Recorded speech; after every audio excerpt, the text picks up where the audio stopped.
Classmate! Welcome to my YouTube channel, Dailyn Vlog. And sa mga bago po na padaan, nag-share ako dito ng mga simple edit tutorial, YouTube tips. And I hope makatulong din sa mga baguhan din po sa mga kanya-kanyang mga YouTube channel. And for today's video, share ko nga po sa inyo paano ma-monetize kay YouTube. And bago po tayo mag-start, shoutout ko po ang aking teammate, Ate Des Manalo, Sean Argel, and natutuwa ako sa kanya. Ito yung Facebook page, and maraming salamat sa aking naging account. Salamat. And mag-start sa mga hindi nga po pa nakapag-subscribe sa ating munting YouTube channel, please like and subscribe, and isama nyo na rin po yung notification bell button para lagi kayo updated kapag may mga bago pa ako mga video upload. Okay, so for today's video, share ko nga po sa inyo, and sa mga bago lang po, tips lang po, aralin nyo muna yung community guidelines YouTube. Bago po tayo ma-monetize, kailangan po ma-hit nyo yung requires na 1,000 subscribers and 4,000 public watch hours. So, again, 4,000 public watch hours. So, valid po siya kapag naka-public ang inyong mga account. Okay, and 10,000 million views sa ating mga shorts video upload sa loob ng 90 days or 3 months. So, yung 4,000 public watch hours, kailangan po ma-hit nyo po within 12 months or 365 days. Okay, so kapag na-hit nyo na po yung requirements para sa ating YouTube Partner Program, mag-a-apply na po tayo. It's subject for approval po yan. So kapag na-approve naman, kailangan pag may na-earn na po kayo na $10, mag-send na po si YouTube ng ating Google AdSense.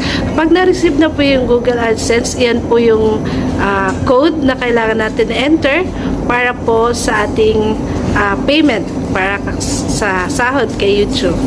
So, good luck po dun sa mga gusto magkaroon ng bagong channel and maging consistent lang po. So, good luck po dun sa mga gusto rin po magkaroon ng mga bagong YouTube channel and maging consistent.